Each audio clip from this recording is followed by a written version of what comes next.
Stefan Đurić, poznatiji kao Rasta, rođen je 16. novembra 1989. godine u Prištini na Kosovu. Rasta je srpski R&B, reggae, hip-hop pevač, kompozitor i producent. Njegovi muzički projekti broje milionske preglede na YouTube-u i jedan je od najuticajnijih muzičara u usponu na Balkanu. Kao dete Đurić je bio u društvu domaćih rastafarijanaca, što je uticalo na njegovo umetničko ime i stil u muzici. Sa 16 godina, 2005. nastupio je na tada najveći dancehall atrakciji u Evropi, Germanican Scout. Od 2006. do 2009. bio je autor i voditelj dvočasovne emisije Reggae Show sa Stefanom na jednoj nacionalnoj radio stanici. Od malena je želeo da se bavi muzikom i da uspe u tom poslu. 2007. počinje ozbiljnije da se bavi muzikom, a od 2008. do danas uređivao je muziku na preko 300 projekata. Sam Rasta peva na više od 100 pesama, od kojih su najpoznatije, naročito među mlađim slušaocima, Legalizuj, Bili smo klinci, Kad ohladi se beton. Bio je član domaće grupe Show Program, s kojom je postigao najveću popularnost.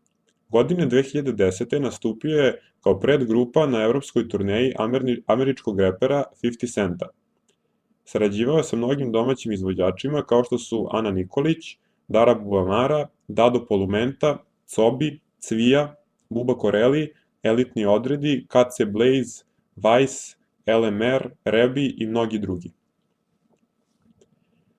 Rasta se 28. jula 2016. godine oženio Anom Nikolić, koju je upoznao tokom rada na njenom albumu Labilna. Rasta je 2015. godine osnovao sopstvenu izdavačku kuću pod nazivom Balkaton. Njegova matična produkcijska kuća je Basivity Digital, koja mu je mnogo pomogla u njegovom napredovanju i putu ka vrhu. Sam Rasta često spominje da je bez ljudi iz Basivitija ne bi postigao pola od ovoga što je sada. Rasta vozi crnog Mercedesa GLE-a, a takođe posjeduje i Mercedes ML. Produkciju muzike je doveo do savršenstva. Takođe posjeduje veliki muzički studio na 2 sprata. Rasta živi u centru grada Beograda u luksuznom stanu sa svojom ženom Anom Nikolić. Ove sezone je i član žirija u emisiji Ja imam talenat zajedno sa svojom suprugom.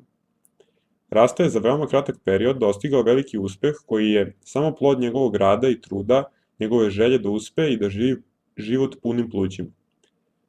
Imao je teško detinjstvo i odrastao je na Kosovu gde je veoma teška situacija za Srbe. Majka ga je poslala u Beograd kao jako mladog da bi ga spasila od bede koja je dole rasla. Rasta je živi dokaz da svaki čovek može da uspe u onome što želi uz veliki napor i trud. Život je pred njim i tek slede veliki projekti i uspesi u njegovoj karijeri. Rasta je pre nekoliko dana izbacio prvu polovinu najnovijeg projekta, odnosno albuma pod nazivom Indigo, koji već beleži ogroman broj pregleda i slušanosti. U svojoj kolekciji ima 4 albuma. Senzimilija Mixtape. Album je snimljen 2009. godine sa LMR-om, kolegom iz show programa. Podgostio je tu Sonja. Najpoznatije pesme s ovog albuma su Legalizuj, koja govori o legalizaciji marihuane, zatim Lako zapaljiva i obrada jedne strane pesme Dok ja rolam blant. One i Lova. Ovaj album je snimljen 2010. sa reperom Cvijom, a od gostiju su tu Struka, Ana Mašulović i Elitni odredi. Najpoznatije pesme s ovog albuma jesu pesme Baci pare i Upoznaj moj svet, za koji je snimljen i video spot. Zatim album Kaseta, snimljen od 2010. godine sa novosadskom grupom Unija. Od pesama s ovog albuma su se izdvojile Pilula, Samo igraj i Ona tako je dobra. Zatim album Superstar. Ovaj album snimljen je 2011. i za sada jedini solo album ovog pevača. Od gostiju na albumu su beogradski dvojac GI, KC Blaze iz Nove Varoši i novosadski sastav Unija.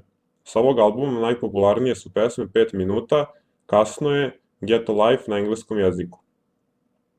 Međutim, ono što je najviše poguralo Rastu su njegovi singlovi. Počevši od 2012. godine, najpopularnije pesme su Kawasaki, Kavali, Euforija, Hotel i dueti s Anom Nikolić gde je nastupao kao gost u pesmama Frigidna i Konkretna. To bi bilo sve o Rasti, nadam se da ste uživali. Ukoliko vam se svidelo, šerujte video, uskoro idu novi klipovi. Veliki pozdrav!